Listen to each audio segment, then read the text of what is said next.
We welcome you to Sports Talk. I'm Ted Emrich. 7 district games down, 7 to go for the girls basketball teams in McKinney ISD. And at the midway point, all 3 teams are in the mix for a playoff spot. We'll sit down with 2 of the 3 coaches today. McKinney's Debbie Harris is under the weather and can't be with us, but her Lionettes have won 3 in a row and find themselves in a 3-way tie for 3rd place in District 10 4A. Now, Boyd coach Bretagne Galbreath will be here. She leads a team that has withstood injury after injury to stay in the hunt. And McKinney North started so well, not even a 3-game losing streak can dampen the mood of their coach, Michael Oldham. Of course, there's a long way to go this season, and we have a long way to go here, just getting started. Coming up, the Dennis Baker State Farm Scholar Athlete of the Week. This is Sports Talk.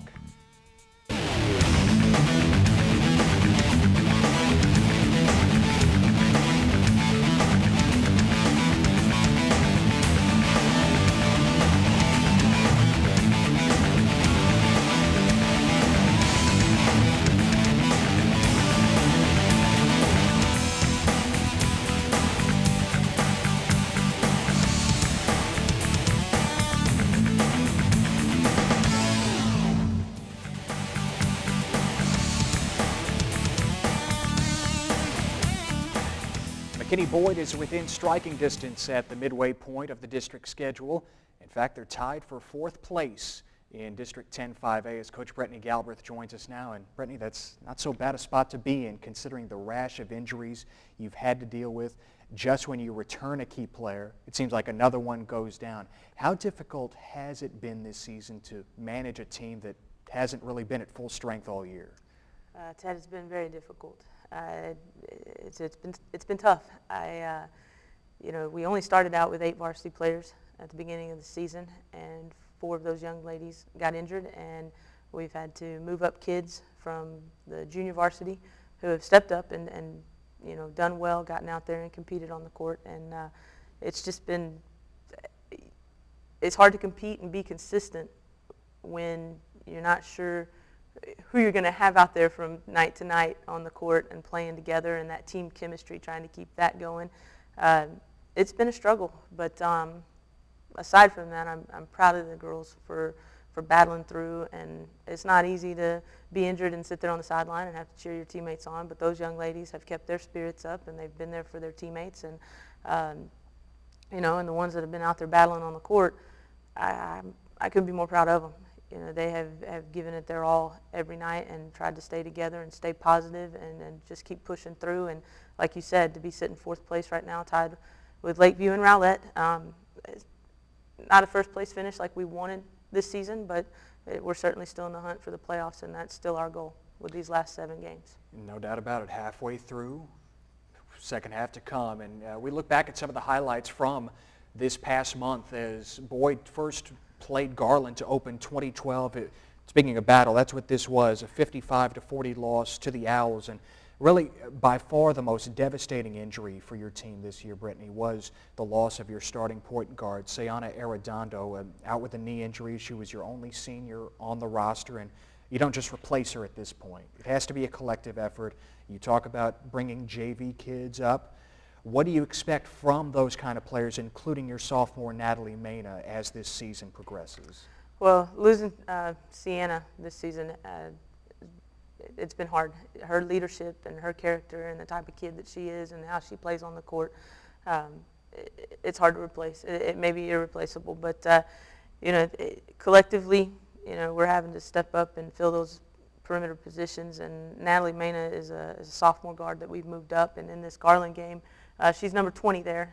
She's hit a couple of shots. She hit a couple 3-pointers for us, but I think she had like 13 in this game, and then we're looking for that from her. As a sophomore, you're hoping that she's consistent and shows up every game, but we have her and we have Charmaine Celestine back, and we're looking for those 2 to step in and fill Sienna's role. As the season has moved along, you've had to move up not only Natalie, but Courtney Norman, Jordan Brightwell, before you put her back on the junior varsity. What's the toughest adjustment for a young player coming up from the JV to the varsity level? I think it's a lot of things. They're having to step in. Of course, from the JV to the varsity, they know offensively and defensively what our strategies are and what we're doing. I think having to step in and play with new teammates, Like I said, the team chemistry, trying to step in there and know what your role is as you step in amongst these girls that have been playing together all season long. And again, you know, the physicalness of the game. You know, it's different at the varsity level, but I think J.J. Brightwell and Kyla Stampley, she's a post player for us. Courtney Norman has been tremendous, her defensive presence, and she has a great shot and scoring ability. We've got to get her shooting more. But I think those things, but they've stepped up and done a fantastic job. You lose Sienna, but you regain Julia Hendrith back. She comes back from injury, and while it has been a struggle to score the last 4 games, you lost 3 of 4, and the most that you scored during that stretch was 40 points. When she's on, Julie as a player can help you in that regard. How do you see her as she tries to shake off that rust from the injury? Right. You know, Julie before she got injured, was our leading scorer and leading rebounder, and that's tough to lose.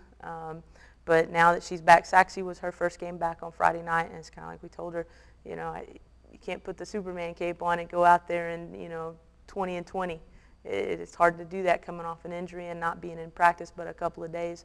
And so, you know, I think as she works her way back in, and we've made some offensive adjustments, our inside game is strong, and with those players coming back, and you know, we're looking for her to step up and start getting those stats that she has in the past, and I know she will.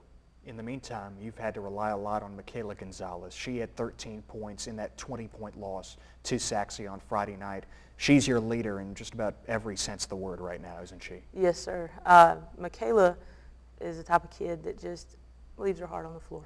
I have watched her this season as she's come back from the circumstances of last year, and just has played in games sick, has been played in games, you know, where she's not feeling so good and she's over, you know, at the trash can, and just unbelievable the way she leads by her example. And Saxe game, at the end of that game, we were down by 20 trying to fight back, and, you know, your team at that point, they had that sense where they just want to kind of give up. And I looked at her and I said, you got to lead, you got to keep fighting and pull us together out there. And with about 4 minutes to go, she really did. She got on the board, she kept scoring for us, and, you know, that's just something that I know she will continue to do. She's now one of our captains on the team, and, you know, I know she'll fulfill that role and probably even become more vocal as we progress through the next 7 games and into playoffs. Brittany, like you've said, with such a young team, just the nature of this is that it's up and down from game to game. You don't know who you'll be able to count on, who will be down. What's the key to consistency for a young player? Well, I tell you, if you knew, you could bottle it up and just sell it, if right? I knew the secret of that, I think, you know, we've struggled offensively, and, you know, we encourage them to get in and work on their game before and after school. Before and after practice, I apologize. But that consistency, I think it just comes from building that confidence. You know, I've got a lot of young players we actually have 3 players on our team right now that have 1 year of varsity experience, this being their second. And the rest of them, this is their first year on varsity. And that's just different. And a lot of them have to build that confidence and know that they are capable of performing and producing, you know, out there on the court for us. And I think that comes from the practice and the repetitions that we're encouraging them to do. And I think if they'll do that, then, you know, they'll become that consistent player out there. And one of those great stories on this team, someone who is on their first year at the varsity level for you at Boyd, is Marem Sai, a senior from Senegal, just recently cleared by the UIL. Her first game was last Tuesday against North Garland. What do you like about her? Marem's great. She's been practicing with us since October, and you know, she shook my hand after the meeting down there and said, I commit to work hard, and she's always worked hard. And she's one that when that confidence builds for her and she gets that out there on the court, she's going to be unstoppable.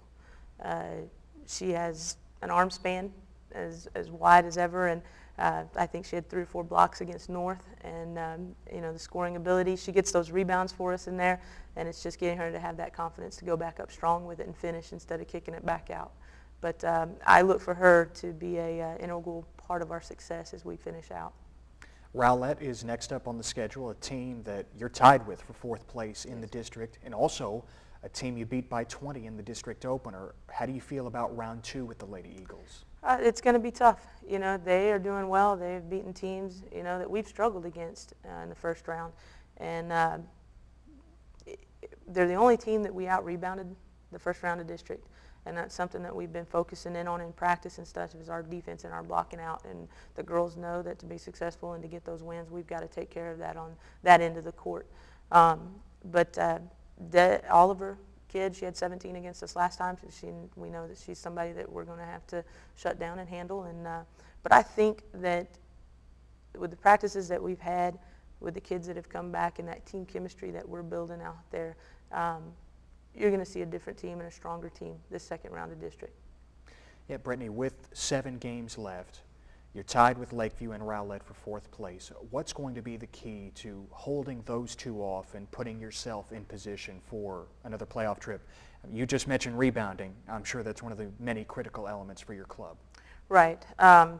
You know, and like I said before, our inside game and that presence is there now that it wasn't before as much. When we joked around in practice yesterday that Michaela was the only post kid in there trying to battle. And if you see her, you don't think of her as your traditional post presence. Right. And so, you know, we've got these others that are in there now, and I just think that to be successful from here on out in these 7 games and getting ourselves to playoffs, it's going to take a total team effort, a combined team effort. You know, offensively getting in sync.